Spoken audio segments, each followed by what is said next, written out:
Hey guys, so this is going to be me reading chapter 1 of Unit two's first section. Now, you can do one of two things. You can continue listening to me read, or if you want to, you can go over to the Clever page, go to Amplify, and you can read this from the hub. It's just whatever you want to do. All right, here's the big question. Now, this is something that I want you to pay attention to as we read, because at the end of this chapter, you need to be able to answer this question. So here's the big question. What are the key geographic features of the region in which the Maya, Aztec, and the Inca civilizations developed? Read it one more time. What were the key geographic features of the regions in which the Maya, Aztec, and Inca civilizations developed? Now, as you probably realized this week, you did not receive, or if you did, receive a copy of the reader. This is what I've decided to do. Because most of you are maybe don't like all the papers you're getting, what I'm going to do is I have scanned it in and you're going to get a digital copy. So anytime you have to go back, refer back to it, you will be able to pull it up via Google Classroom. So, number one, you don't have to keep up with all that paper as far as the readers go. And number two, it's just going to be real easy for you to take care of this. All right, so you can choose whichever method you want to listen, and you'll also at all times have a digital copy with you. So you can go back, refer to when you're answering any of the activity questions. All right, chapter 1, the rise of early American civilizations.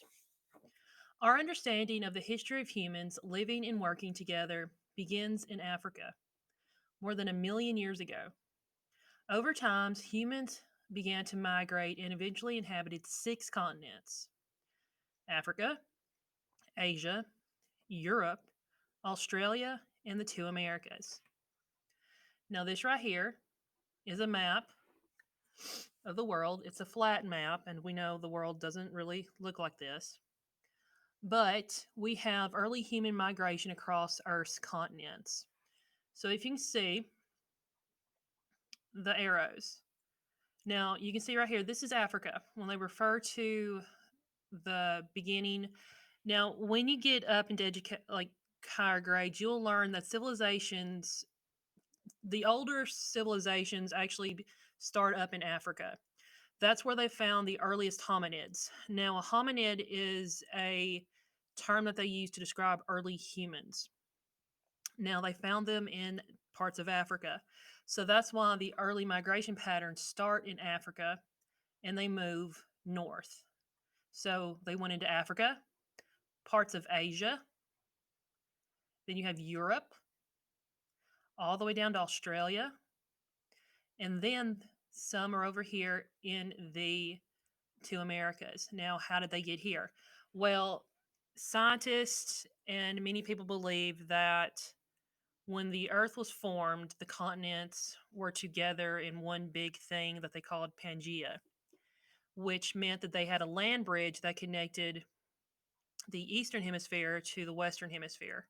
So people in these areas, like over here in Europe, were able to cross over, and they ended up in areas of Canada, and then they were able to go south. But you'll learn more about that. It used to be in 6th grade. I don't know anymore. For many thousands of years, early hunter gatherers traveled between place to place. They fished, hunted animals, and gathered wild plants. Between 12,000 and 5,000 BC, some groups of people established more permanent villages. Often, these village based societies relied on farming, raising their own crops for food. Some learned to domesticate animals. Now, remember, to domesticate means to get them unwild, basically, to make them to where they trust you. Some even domesticated to pets, others, like cows and horses or whatever, they domesticated them for use. Over time, animals were used for more than food in some regions. They helped people plow and fertilize the soil. They supplied milk and provided wool for clothes. As people settled in farms, their lives changed.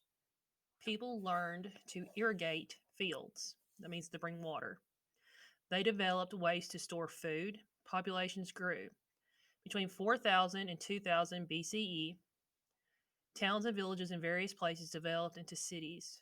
People constructed buildings and worshipped gods. They made pottery and wove cloth. The city dwellers chose leaders and developed laws. Some people governed and others self governed. Civilizations were born.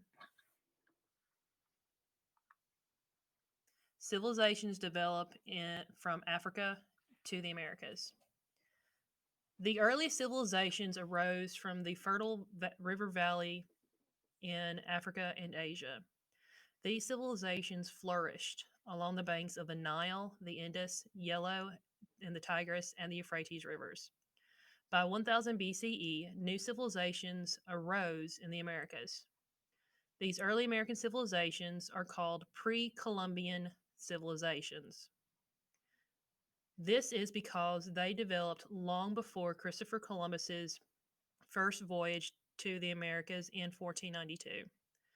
Three of these pre Columbian civilizations were the Maya, the Aztec, and the Inca. So if you look over here to the right, you're going to see an image. And I know it's blurry, and it's actually blurry.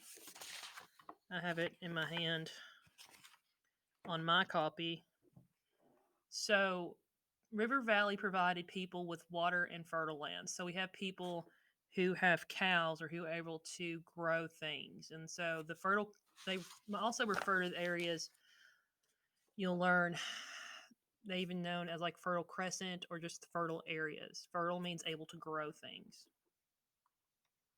So here we have a map of the Americas. You have North America where we are at, and south of the equator we have South America.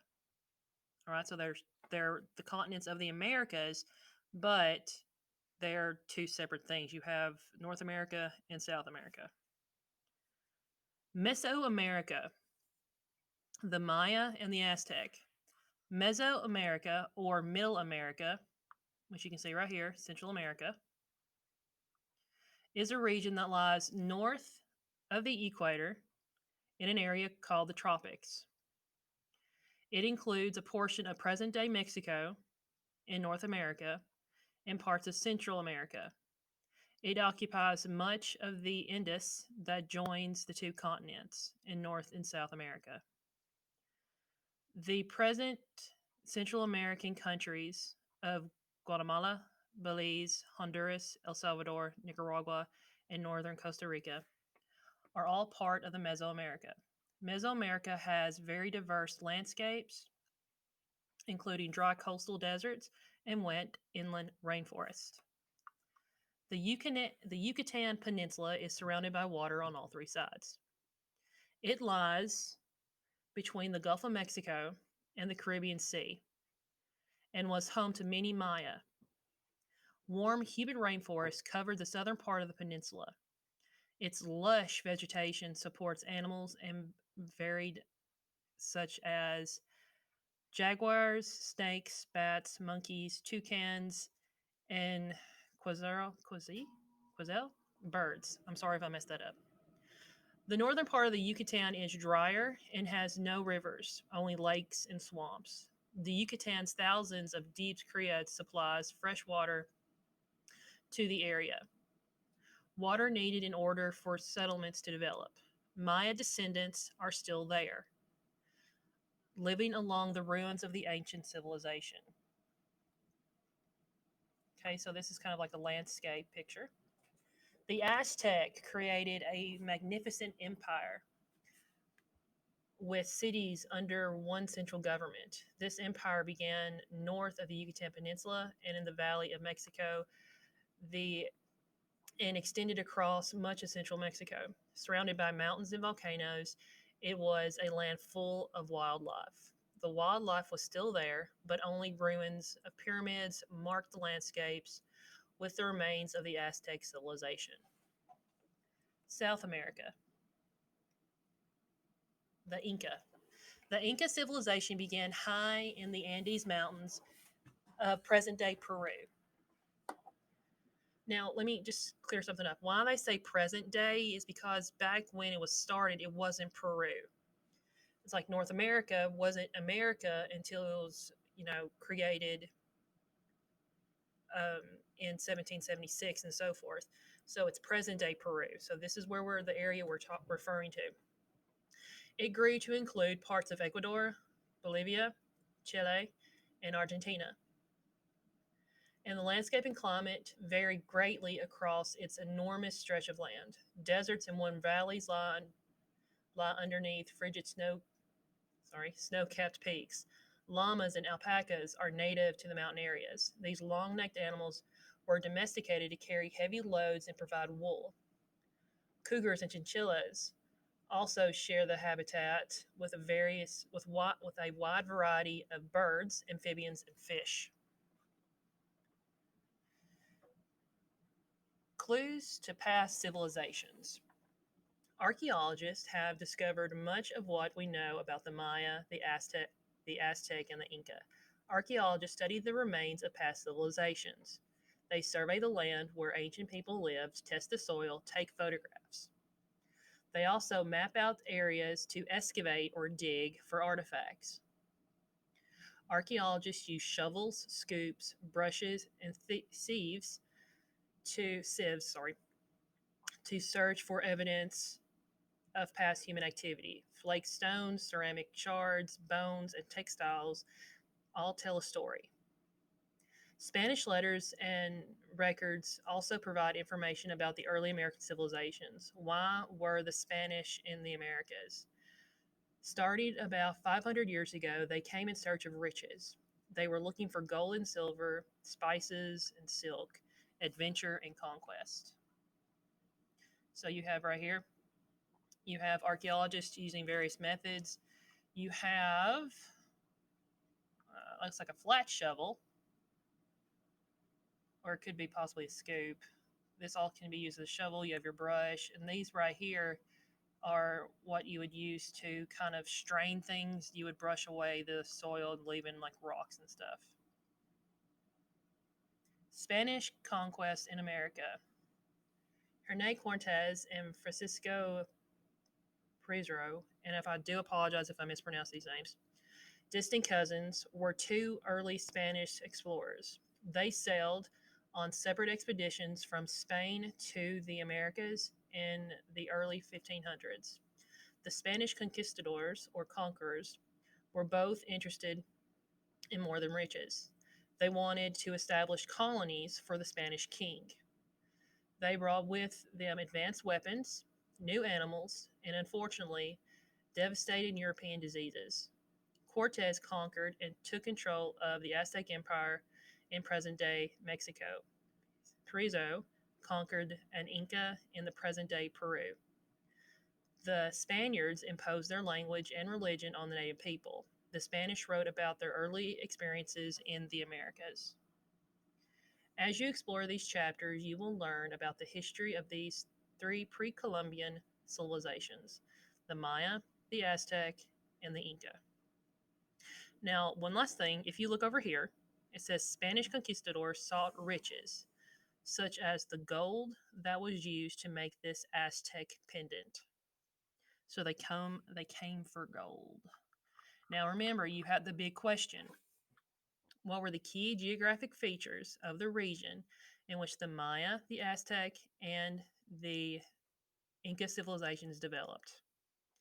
All right, now we're going to go ahead and go with the lesson. So this is story chapter 1. Talk to y'all later.